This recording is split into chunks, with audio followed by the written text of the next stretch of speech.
할렐루야. 네. 오늘도 거룩고 복된 날 주인전에 오신 귀하신 성도님들을 축복합니다.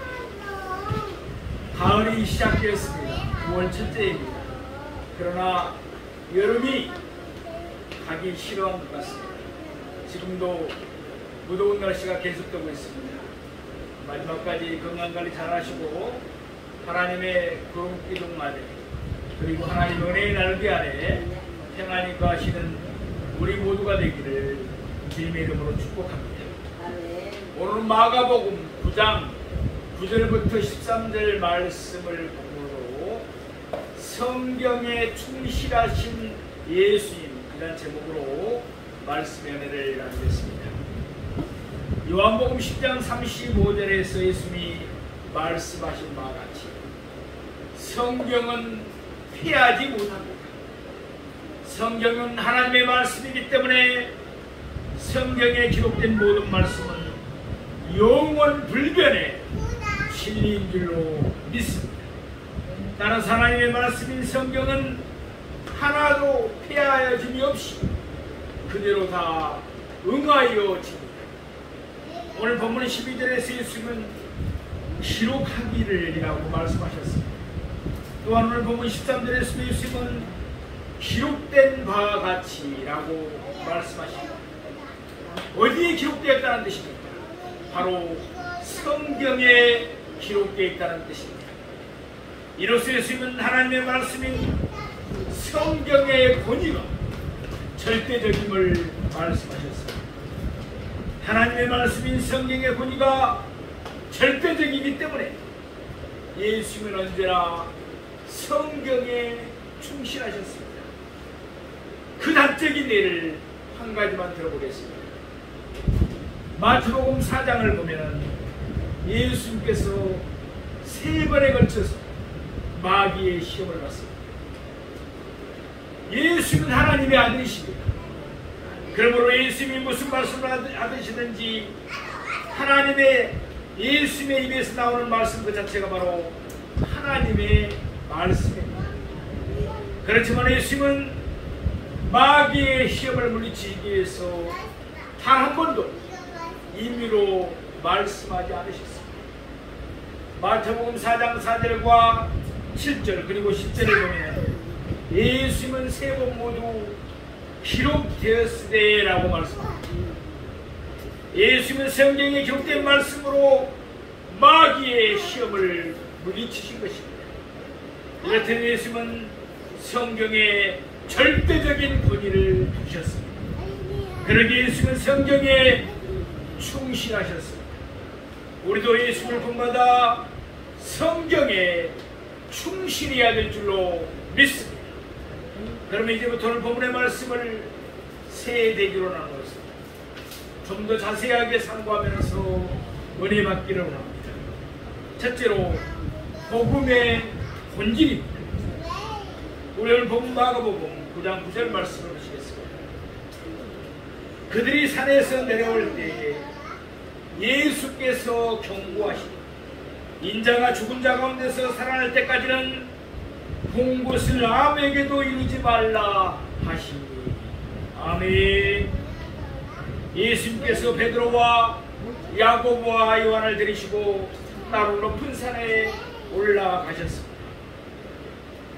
그곳에서 그들 세 사람은 아주 신비로운 체험을 하게 됩니다.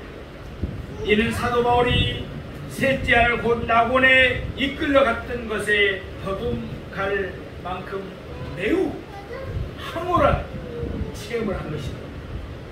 예수는 그들 앞에서 변형되셨습니다. 예수님의 용모가 변화되신 것입니다. 예수님의 얼굴이 해같이 빛났습니다. 예수님의 옷도 강치가 나며 빛과 같이 매우 희어졌습니다. 말하자면 이때 예수님은 하나님의 본체로서의 영광을 그대로 드러내신 것입니다. 그때부터 모세와 엘리야가 그들 앞에 나타났습니다.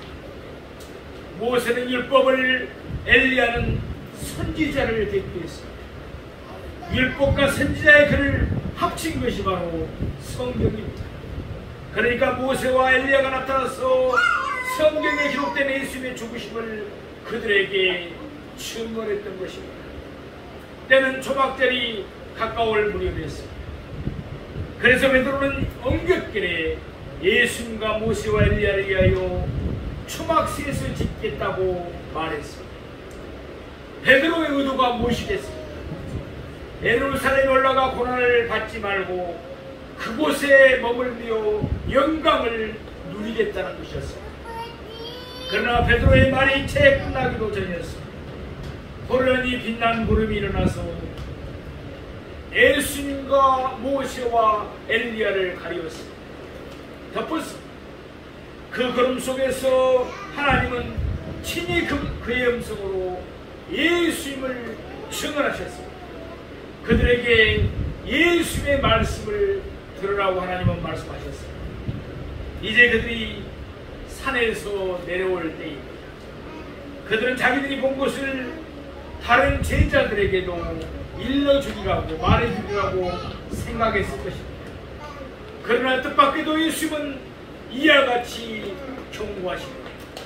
인자가 죽은 자 가운데서 살아날 때까지는 본 것을 아무에게도 이르지 말라. 아멘. 마가복음 1장 43절에서 44절에서 예수님은 나병한 자를 깨끗하게 고치시는 후에도 삼가 아무에게도 말하지 말라고 하였습니다.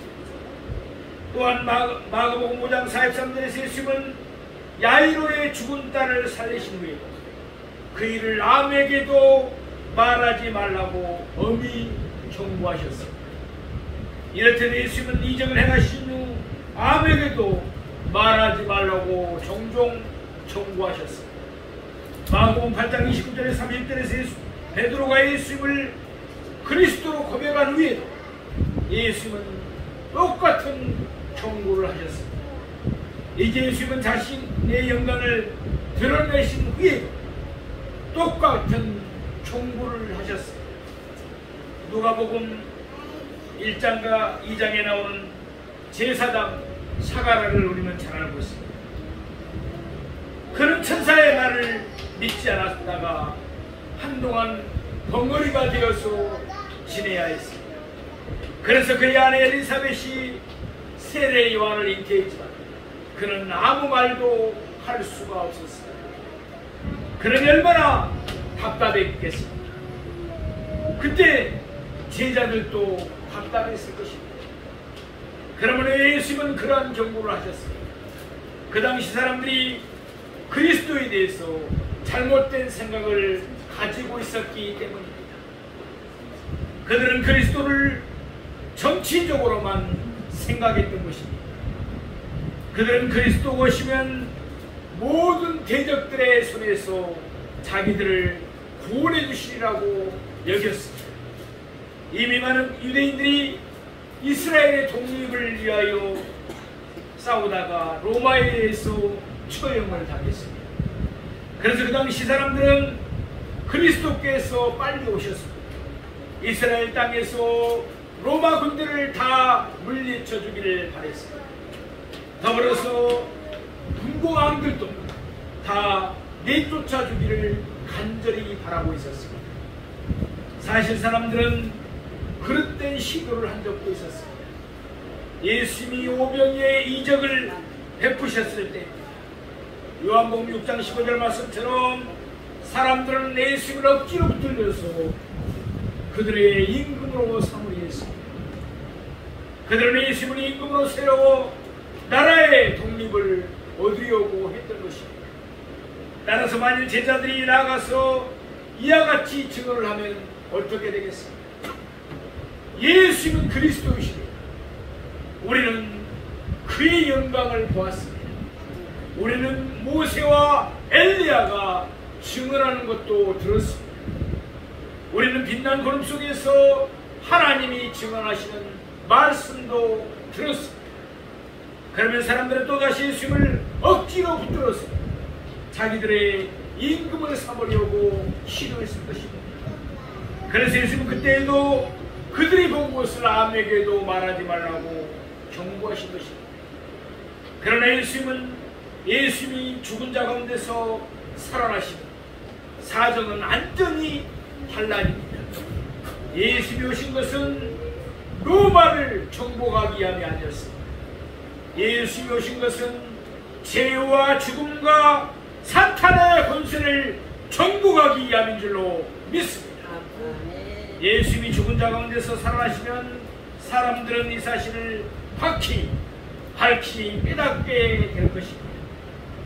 예수님은 죽은 자 가운데서 살아나신 후 비로소 제자들에게 온 천하에 다니며 만민에게 복음을 전파하라고 말씀하셨습니다. 복음의 본질은 십자가와 부활인 것입니다. 십자가와 부활이 없는 제사함이나 구원이나 천국에서의 영생을 누림이 없기 때문입니다. 예수님을 믿으면 병이 치유되는 줄로 믿습니다. 문제도 해결되는 줄로 믿습니다. 아멘. 그렇습니다. 그러나 그것은 복음의 본질은 아닙니다. 부수적인 것뿐입니다. 뿐입니다. 우리 마가복음 9장 10절 말씀을 보겠습니다. 그들이 이 말씀을 마음에 두며 서로 문의하니 죽은 자 가운데서 살아나는 것이 무엇일까 하고, 세 제자는 예수님이 경고하신 말씀을 마음에 두었습니다. 그래서 누가복음 9장 36절 말씀처럼 그들은 잠잠하여 그 본 것을 아무에게도, 그때는 아무에게도 이르지 않았습니다. 말하지 않았다는 것입니다. 그러나 예수님이 죽은 자 가운데서 살아나신 후 그들은 그 본 것을 확실하게 증언하였습니다. 야고보는 일찍 목배임을 당하여서 순교했기 때문에 아쉽게도 아무런 기록을 남기지 않았습니다. 그러나 베드로는 베드로후서 1장 16절 18절에서 그때 그가 본 것과 들은 것을 생생하게 증언하였습니다. 요한도 요한복음 1장 4절에서 그때 그가 본 예수님의 영광을 밝히 증언하고 있습니다. 그렇지만 그 당시 산에서 내려오는 제자들의 마음에 떠오르는 하나의 의문이 있었습니다.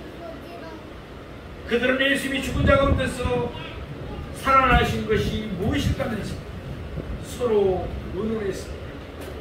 그들은 예수님이 그리스도인 것은 조금도 의심치 않았습니다. 그렇지만 그들은 그리스도가 죽임을 당해야 한다는 사실을 이해하지 못했던 것입니다.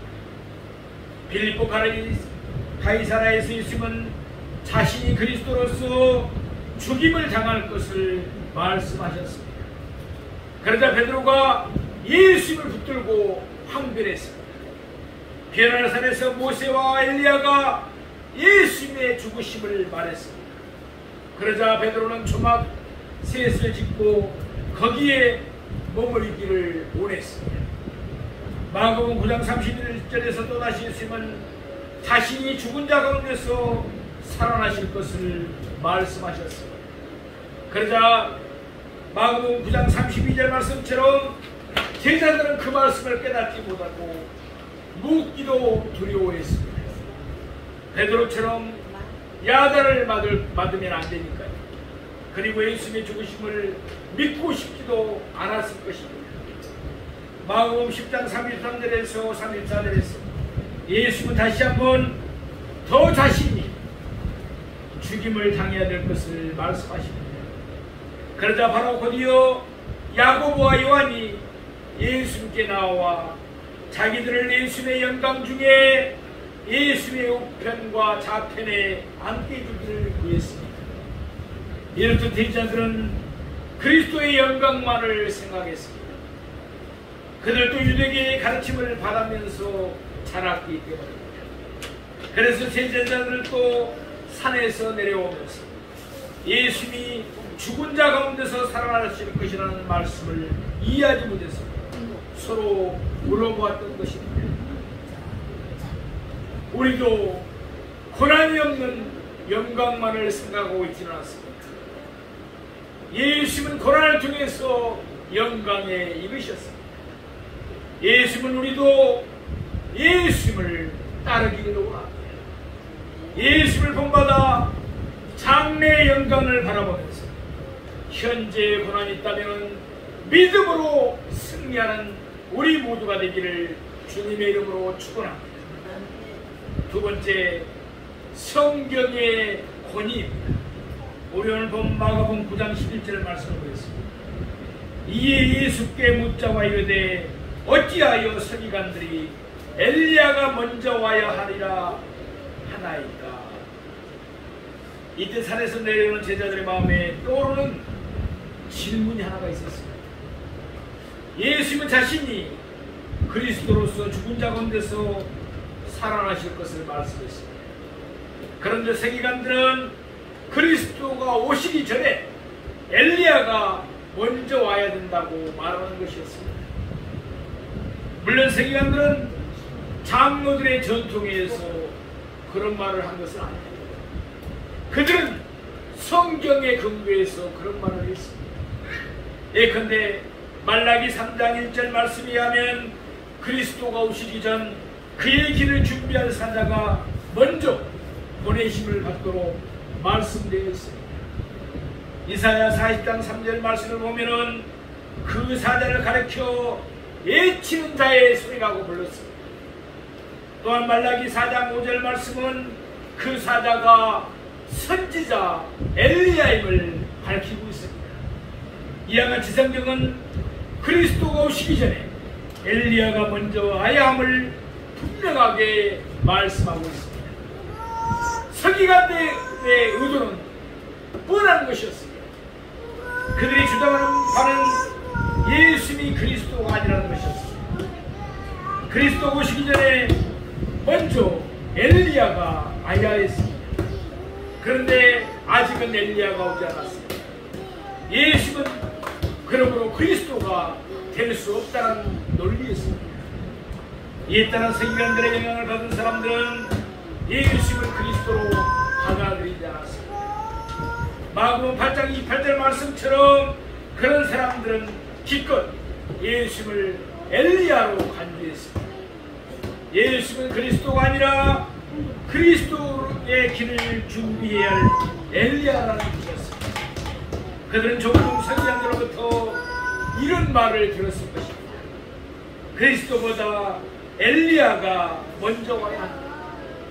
그런데 아직은 엘리야가 오지 않았다. 그런 예수님은 그리스도가 될 수가 없다. 그래서 제자들은 이번 기회에 서기관들의 주장에 대해서 예수님께 물어봤던 것입니다. 우리 마가복음 9장 12절 말씀을 보겠습니다.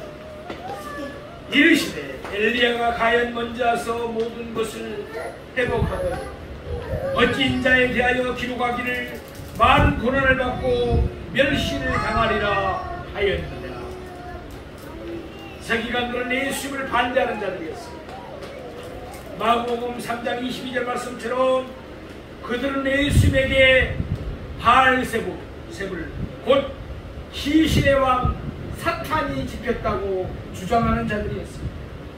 그렇지만 예수님은 엘리야가 먼저 해야 했다는 그들의 말을 그대로 인정했습니다.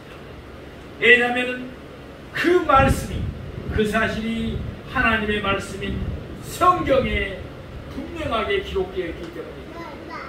말라기 4장 6절 말씀처럼 엘리야가 그리스도보다 앞서와서 회복의 역사를 일으켜야 했습니다. 그래서 예수님은 그의 제자들에게 엘리야가 과연 먼저 와서 모든 것을 회복함이 옳다고 말씀하셨습니다. 베드로와 야고보와 요한은 산에서 예수님의 영광을 보았습니다. 그들은 모세와 엘리야의 증언도 들었습니다. 또한 그들은 하나님이 친히 예수님에 대해서 증언하시는 말씀도 들었습니다. 따라서 이제 그들은 예수님이 그리스도인 것은 완전히 확신했습니다. 이렇듯 예수님은 그리스도이심이 분명합니다. 그렇다면 이제 한 가지 의문이 남습니다. 그리스도보다 앞서 와야 할 엘리야는 도대체 어디에 있는가는 문제입니다. 그래서 그들은 서기관들의 말을 이용해서 예수님에게 엘리야에 대해서 물어보았습니다. 이에 대해 예수님은 엘리야가 가엔 먼저 와서 모든 것을 회복한다고 말씀하셨습니다. 이는 하나님의 말씀인 성경이 그대로 기록된 사실이기 때문입니다. 그러면서 예수님은 엘리야가 먼저 온 것에 대해서 구체적인 설명을 잠시 미루었습니다. 그 대신 예수님은 성경에 기록된 또 다른 사실을 말씀하셨습니다. 이번에는 먼저 와야 할 엘리야에 대한 말씀이 아니라 그리스도 자신에 대한 말씀이었습니다. 오늘 보면 12절 하반부 말씀입니다. 어찌 인자에 대하여 기록하기를 많은 고난을 받고 멸시를 당하리라 하였느냐. 성경은 여러 곳에서 그리스도가 받을 고난과 멸시를 기록하고 있습니다. 그 대표적인 경우가 우리가 잘 알고 있는 이사야 53장 말씀입니다. 실제로 이사야 53장 3절은 멸시라는 단어를 사용하고 있습니다. 또 이사야 53장 4절은 고난이라는 단어를 사용했습니다. 그리고 이사야 53장 5절은 그리스도가 받을 멸시와 고난의 내용을 구체적으로 말씀하고 있습니다. 예수님은 자신이 그리스도로서 많은 고난을 받고 멸시를 당해야 할 것을 말씀하셨습니다. 왜냐하면 하나님의 말씀인 성경이 그대로 기록하고 있는 사실이기 때문입니다.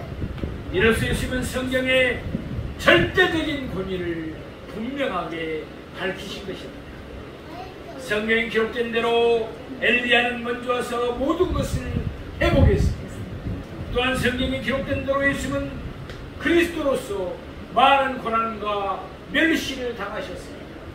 그리고 성경에 기록된 대로 예수님은 죽은 자 가운데서 살아나신 줄로 믿습니다. 이렇듯 하나님의 말씀인 성경의 권위는 절대적인 것입니다. 그런데도 행여 우리는 성경을 시시하게 여기지는 않습니다. 하나님의 말씀을 듣기보다는 사람의 말 듣기를 더 좋아하지는 않습니다. 우리 성도님들 중에는 그런 분이 한 분도 없는 줄로 믿습니다. 이는 참으로 잘못된 태도인 것입니다. 우리도 예수님처럼 성경에 충실하기를 원합니다. 셋째로 성경의 성취. 오늘 본문 마가복음 9장 13절 말씀을 하겠습니다. 그러나 내가 너희에게 이르노니 엘리야가 왔으되 기록된 바와 같이 사람들이 함부로 대우하였느니라 하시니라.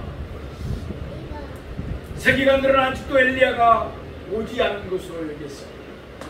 예수님은 이와 같이 말씀하십니다. 그러나 내가 너희에게 이르노니 엘리야가 왔으되.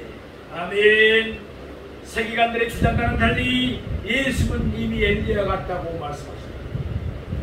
일찍 예수님은 마태복음 11장 14절에서 우리가 한 엘리야가 바로 세례 요한인 것을 밝히셨습니다. 그러나 마태복음 11장 12절 말씀처럼 엘리야가 이미 왔지만 사람들이 그를 알아보지를 못했습니다. 제자들조차도 아직까지 이 사실을 분명하게 깨닫지 못했습니다. 그러면 내 사람들은 이미 온 엘리야를 알아보지 못했습니다. 다시 말해서 왜 사람들은 세례 요한이 엘리야임을 깨닫지 못했습니다. 사람들은 하늘로 올라간 엘리야가 그 모습 그대로 다시금 하늘로부터 내려올 줄로 생각했습니다. 요한복음 1장 21절 말씀을 보면 유대교 지도자들이 세례 요한에게 사람들을 보내서 물었습니다. 내가 엘리야? 세례 요한의 대답은 나는 아니라였습니다. 그 이유가 무엇입니까? 그들이 생각하는 것처럼 세례 요한은 하늘에서 다시 내려온 엘리야가 아니기 때문이었습니다. 그러면 어떻게 세례 요한이 엘리야가 될 수 있습니까? 누가복음 1장에서 천사 가브리엘이 세례 요한의 아버지 사가랴에게 나타났습니다. 천사는 사가랴의 아내 엘리사벳이 나이가 많았는데 잉태할 수가 사람의 생각으로 잉태할 수가 없습니다. 그에게 아들을 낳아줄 것을 밝히면서 그 아들의 이름을 요한이라고 부르게 했습니다. 그러면서 천사는 태어난 세례 요한에 대해서 이와 같이 일러주었습니다. 누가복음 1장 17절 말씀입니다. 그가 또 엘리야의 10년간 능력으로 주 앞에 먼저 와서 아버지의 마음을 자식에게 거스리는 자를 의인의 슬기에 돌아오게 하고 주를 위하여 세운 백성을 준비하리라. 아멘. 이는 말라기 4장 5절에서 6절에 기록된 말씀과 동일한 말씀입니다. 그러니까 천사 가브리엘이 전한 말씀의 뜻은 무엇입니까? 엘리야가 그리스도보다 먼저 와서 모든 것을 회복하리라고 기록된 성경이 바로 세례 요한에서 그대로 응하여질 것이라는 뜻이었습니다. 과연 마가복음 1장 6절 말씀처럼 세례 요한은 엘리야의 복장을 했습니다. 그리고는 마가복음 1장 2절의 3절 말씀처럼 그는 그리스도보다 앞서 보내심을 받고 그의 길을 준비했습니다. 그리고 마가복음 1장 4절에서 5절 말씀처럼 세례 요한은 회개의 세례를 전함으로 모든 것을 회복했습니다.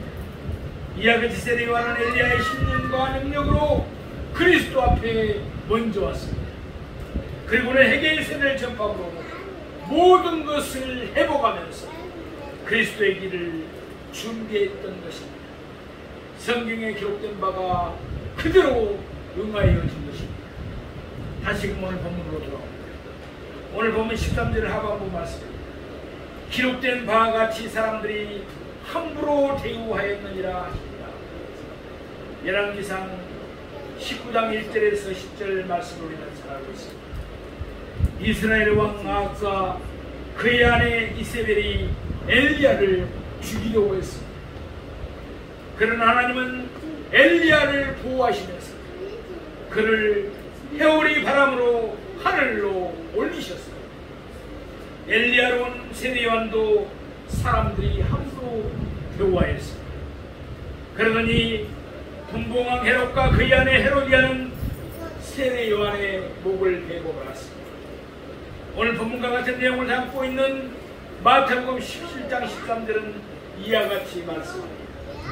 그제서야 제자들이 예수께서 말씀하신 것이 세례 요한인 줄을 깨달으니라.